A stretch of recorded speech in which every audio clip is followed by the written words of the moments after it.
seul d'entre vous ose sortir du rang. Qu'un seul d'entre vous ose utiliser son cerveau, son cœur et ses tripes pour choisir ce qu'il fait aujourd'hui ici.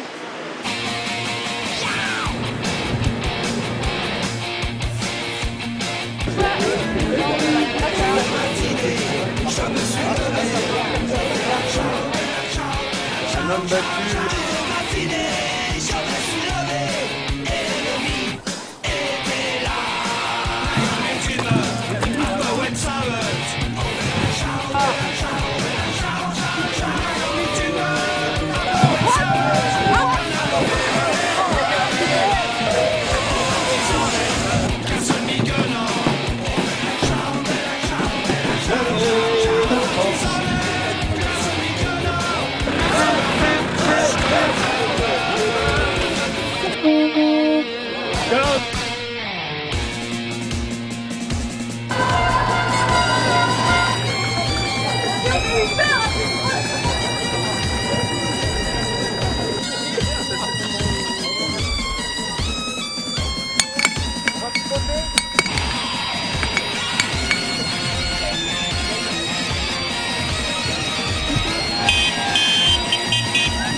Et contrairement à ce prestataire du matin, on est en 2000 avec 3000 personnes à côté de l'aéroport.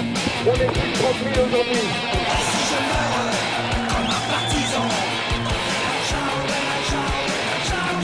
et si je meurs comme un partisan, tu feras mon enterrement. Mais je t'ai le partisan.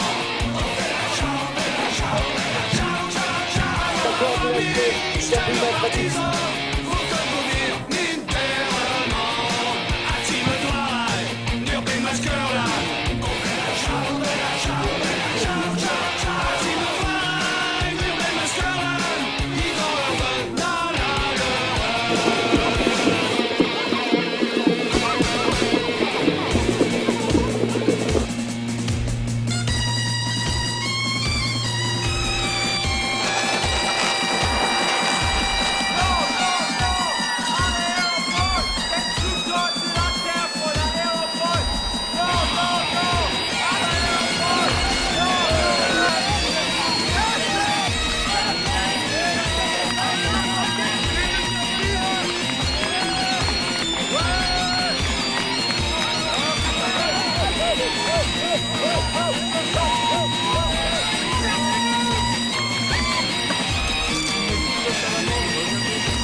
On est rejeté comme des malpropres.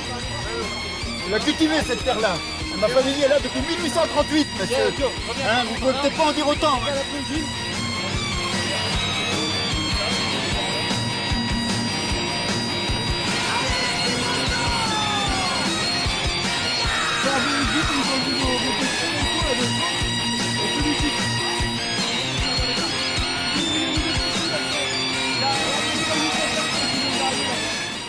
Jeudi, mercredi, je me trouvais au sabot à faire de la soupe dans une cuisine.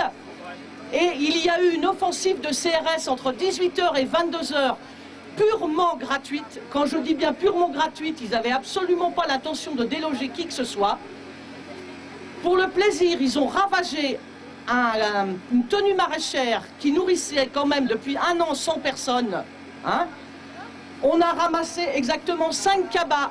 Jeudi matin, c'est moi-même qui les ai ramassés avec un jeune.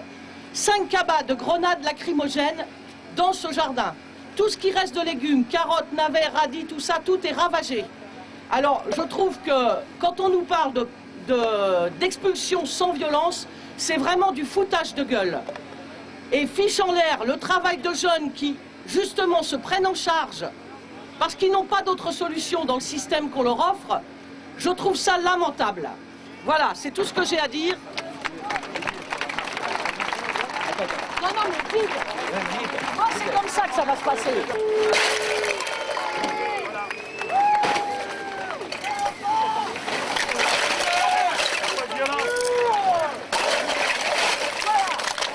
Dans un jardin potager. Voilà. Il y a des gens dans d'autres régions qui se disent pourquoi ils veulent pas d'aéroport. Parce qu'il y en a un déjà. Pour faire passer ces projets faramineux, gonfler artificiellement les bénéfices attendus, la rentabilité des projets, comme pour l'aéroport Notre-Dame-des-Landes. C'est en tout cas ce qu'affirme le site reporter.net qui estime que les pouvoirs publics ont manipulé les chiffres pour faire passer la pilule, ou en tout cas la rendre plus attractive. La préfecture répond ce soir pour la première fois à ces accusations. C'est un sujet d'Emmanuel Raoul.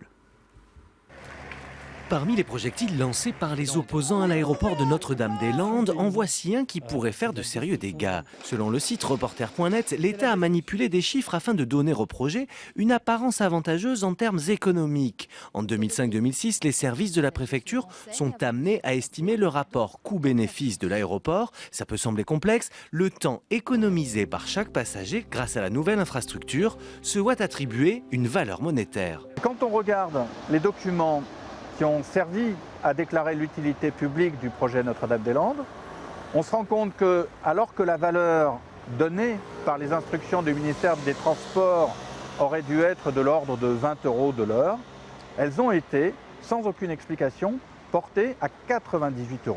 C'est-à-dire 5 fois plus. Avec cette valeur, l'aéroport devrait être bénéficiaire de 30 millions d'euros par an, soit plus de 900 millions sur 30 ans. Des projections trop optimistes, c'est ce qu'écrivait une contre-expertise de l'enquête de déclaration publique commandée par les opposants et réalisée par un cabinet néerlandais en octobre 2011. Contactée par Nos Soins, la préfecture de Loire-Atlantique dément toute manipulation et accuse au contraire ses détracteurs d'erreurs de calcul majeures.